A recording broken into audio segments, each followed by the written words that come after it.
in the Vampire Chronicles. And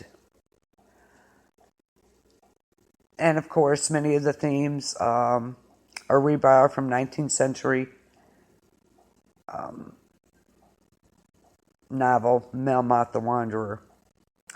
And this was published in 1995. Of course, you have Lestat, the main character. And you have Theodora, or Dora. And she's a devout Christian and has a cable TV show. And she's waiting for a miracle to inspire her. And then there's Roger, who is Dora's father, a mobster who runs a successful drug ring. And Dora's mother tried to take full custody from him, and so Roger had her killed. Roger killed her, and after his death, he haunts Lestat, Roger does, when he dies, describing his own life. And, he wants Lestat to watch over his daughter. And we have God, of course, creator and ruler of the universe and all angels. According to Melmoth, he does not know how he came to be and therefore created the universe and life in an attempt to understand himself. Then we have Melmoth the devil, the fallen the fallen angel of legend, also known as Satan or Lucifer. He has long defied God and asking why humans should suffer and not immediately be placed in heaven. And because of all these questions and other actions, he alleges that he is put in charge of preparing the souls for their ascent into heaven. Melmoth's domain thus serves as a place of punishment that will eventually earn access to heaven. But he may have some ulterior motives. So that's your setup for Melmoth the devil. You have Dora, Lestat, Roger, God, and Melmoth. After stalking and killing Roger, Lestat kills him because he's a mobster.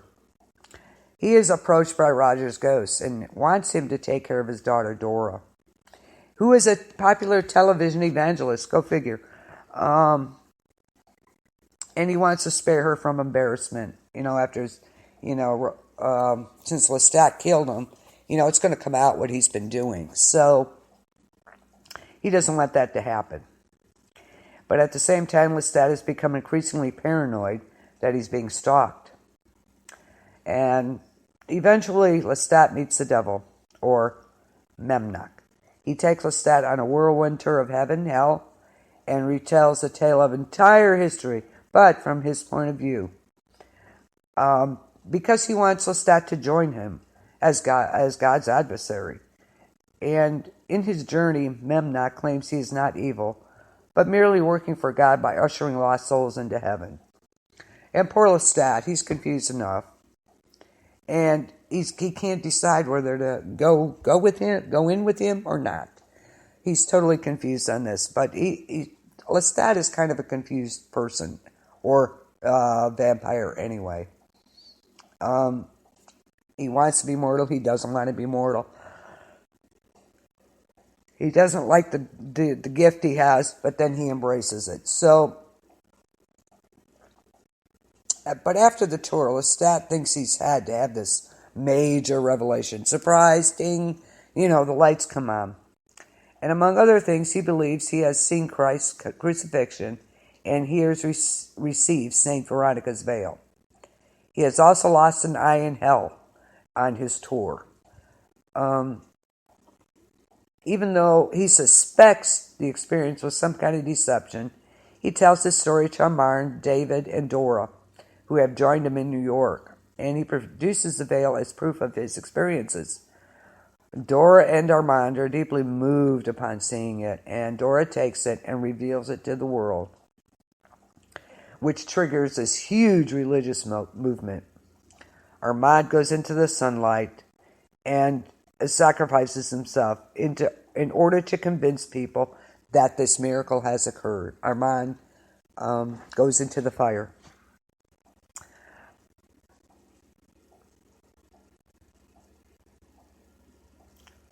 So this is what's going on. And towards the end of the novel, Lestat and David go to New Orleans.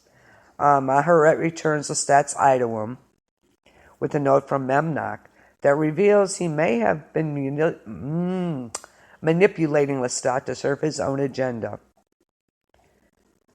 And then Lestat ultimately loses it. He totally loses it. And unfortunately, Maharet is forced to chain him in the basement of the convent, which is owned by the vampires, so he will not hurt himself or others. And although the novel fits into the storyline of the Chronicles, the majority of it consists of Memnoch's account of heaven, hell, and what he thinks he's doing. And the novel follows up on claims made by David Talbot in The Body Thief that God and the devil are on better terms than most people believe. It also reinterprets biblical stories to create a complete history of earth, heaven and hell, and it fits in neatly with the history of vampires. So it's an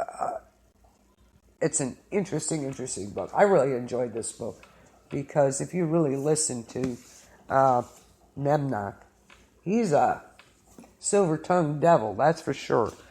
Not a surprise, right?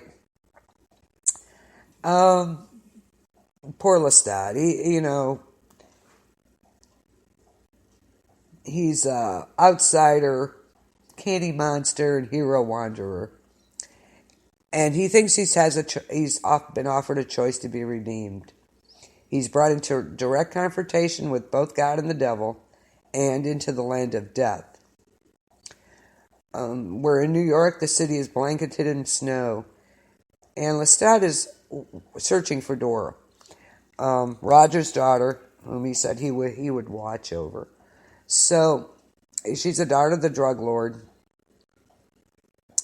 and she arouses Lestat's tenderness as no mortal ever has, even Jesse.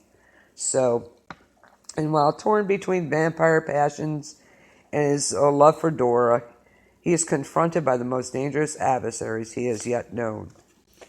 And he is snatched from the world itself by Memnoch, who claims to be the devil. And he's invited to be a witness at the creation. He is taken into like the ancient prophets, into the heavenly realm and ushered into purgatory.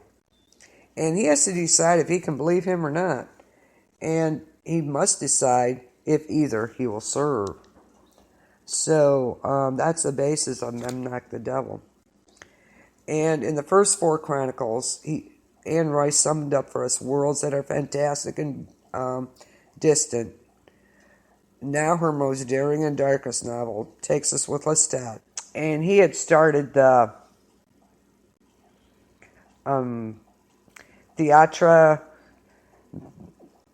Theater of Vampires in Paris. He kind of ran that. So, and Armand has been around for a long, long while. So, this is the 6th book in the series. And he's, of course, at the end of the series, he's approximately 500 years old. His outward appearance is that of a beautiful adolescent boy, small with reddish-brown locks, soft brown eyes, and like piano fingers. His features are at times compared to like Cupid or a Botticelli angel. And in the movie Interview with the Vampire, Antonio Banderas played Armand. I think it was a great choice. And he is basically a coven leader. And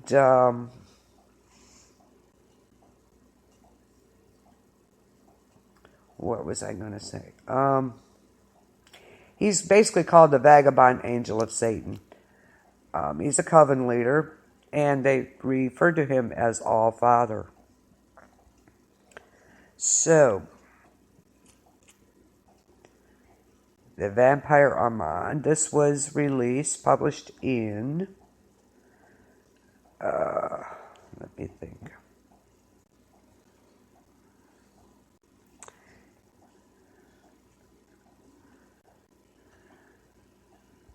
Oh, I'm trying to see it here.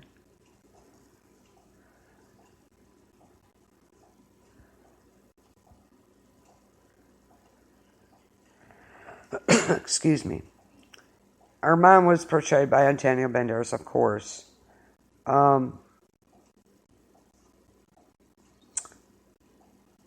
was portrayed by Matthew Newton in Queen of the Damned, and there was a musical in 2006 called Lestat, and he was first portrayed by Jack Noseworthy, who left and then was replaced later in the production on Broadway.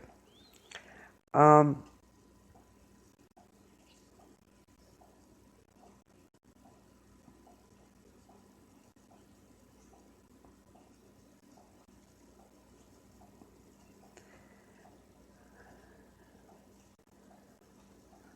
sorry, I'm looking through my notes here.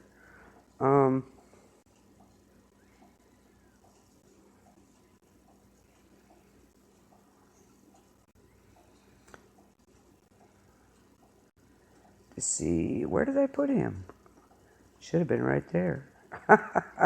Leave it to me. Sometimes I can't even read my notes and I can't even find them. I'm missing a page here. Hang on just a second. Interesting. That was kind of silly. Anyway, he's supposed to be this cherubic angel type person. Gorgeous.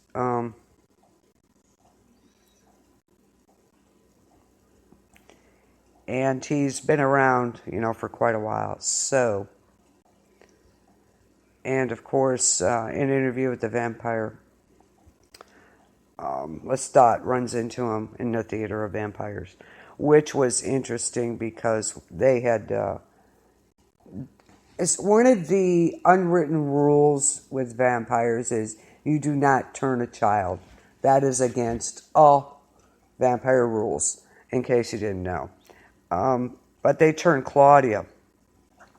And they blame Louis, of course, which he did turn her. But that is against all rules, totally. So, in the Theater of Vampires, when they were in Paris,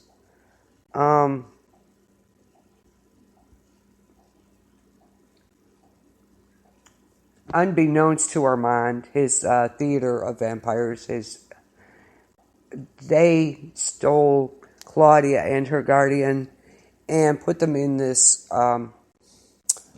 circular room, and locked Louis up. And what happened was that this circular room they were put in, when the sun rose, the sun would directly shine into there, and it burned them, and it burned Claudia. Then Louis found out, and he took his revenge out on them. He went while they were sleeping and burnt the place down with them in it, except for Armand. Armand did not know that they had done this, so he ran with Louis back to New Orleans. So, okay, I'm going to give you a little background on Armand, which is in the book, of course. There's a little background. And as a child, he was born in 1481, and his original name is Andre. And as a child, he had the ability to paint vivid pictures. I mean, lifelike, and he was like a child prodigy during that time.